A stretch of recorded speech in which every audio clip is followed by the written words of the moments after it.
तो यही वो भारतीय जनता पार्टी है जिसने दलितों, शोषितों, पिछड़ों के उसूलों को लेकर के साथियों इस पे पुनः एक प्रावधान निकाल करके लोकसभा में सुप्रीम कोर्ट के आदेश को भी ओवर रूल करके अपना एक नया कानून निकालने का काम किया था। संविधान पूर्णतया सुरक्षित है साथियों।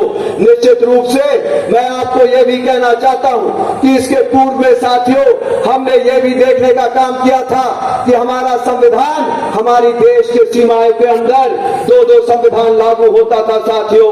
कश्मीर का अलग संविधान था और भारत का बाबा साहब का अलग संविधान था, लेकिन भारतीय जनता पार्टी की सरकार ने धारा 370 हटा करके साथियों, भारतीय जनता पार्टी ने धारा 370 हटा करके बाबा साहब B.R. अम्बेडकर जी का संविधान भी कश्मीर में लागू करवाने का कार्य किया।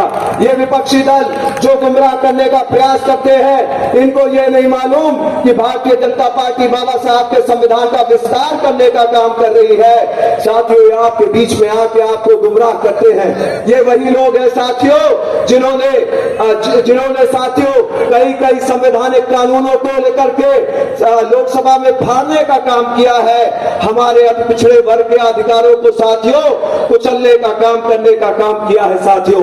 मेरा आप लोगों से निवेदन है कि आने वाले समय में आप लोगों का आशीर्वाद मिलता है तो निश्चित रूप से अपने अम्बेडकर नगर में साथियों नौजवानों को नौकरियां दिलवाने के लिए जो हमारे यहाँ कटका और भिवाना में औद्योगिक क्षेत्र की स्थापना हो रही है, हम निश्चित रूप से इन दोनों क्षेत्रों में औद्योगिक क्षेत्र की स्थापना करके जल्द फैक्ट्रियां लगाने का काम करेंगे ताकि हमारे नौजवानों को नौकरियां मिल सके साथियों।